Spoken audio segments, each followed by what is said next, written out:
I'm here with my good friend, Phil Jenkins, and he is the master of Hibachi grills. And he's set up this amazing workshop and has been going on for about 5 years. Phil, tell me all about the Hibachi.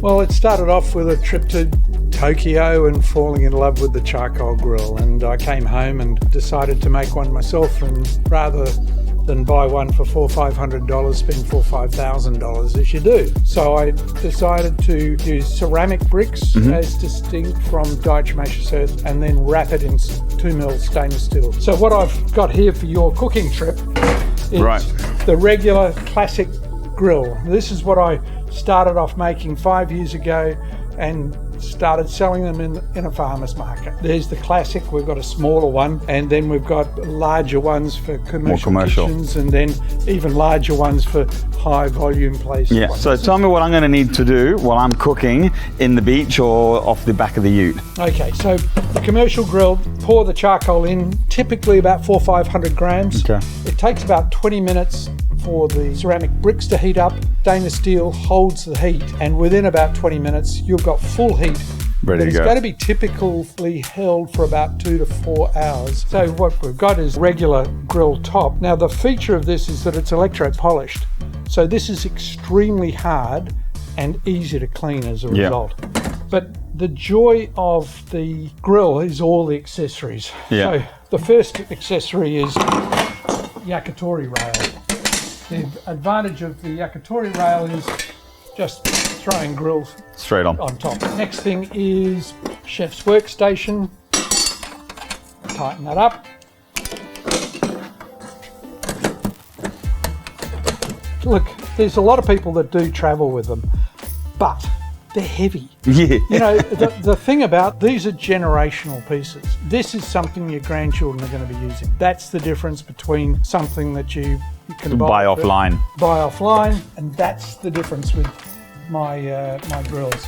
They are generational pieces, and I take great pride in that. So what we've got now is the chef's workstation. We could be cooking there, resting up here, sauces, a fish that you have seared there and you want to cook it slowly there. Great.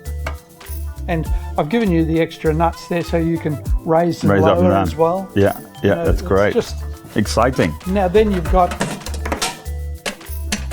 yakitori rail there.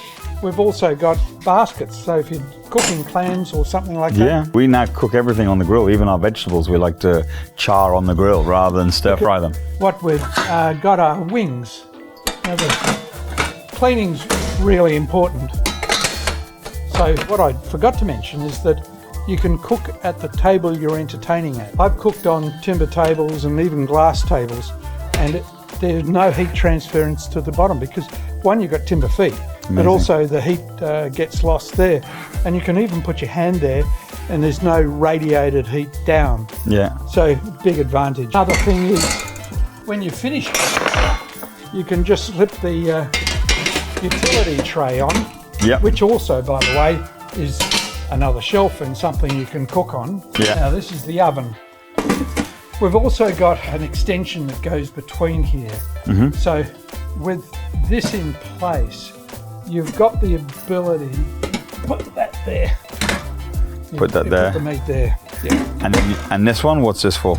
Oh, that's as a hot plate. That's if you want to just do straight grilling on a hot plate. Yeah. Okay. So I think, you know, this is, for me, it's really important to have an all-in-one sort of product. And I think what you've given me so far is going to be hit the spot. So, Phil, thank you. I'm looking forward to it. And I'll see you probably in 3 or 4 days. Thank you, buddy. Okay.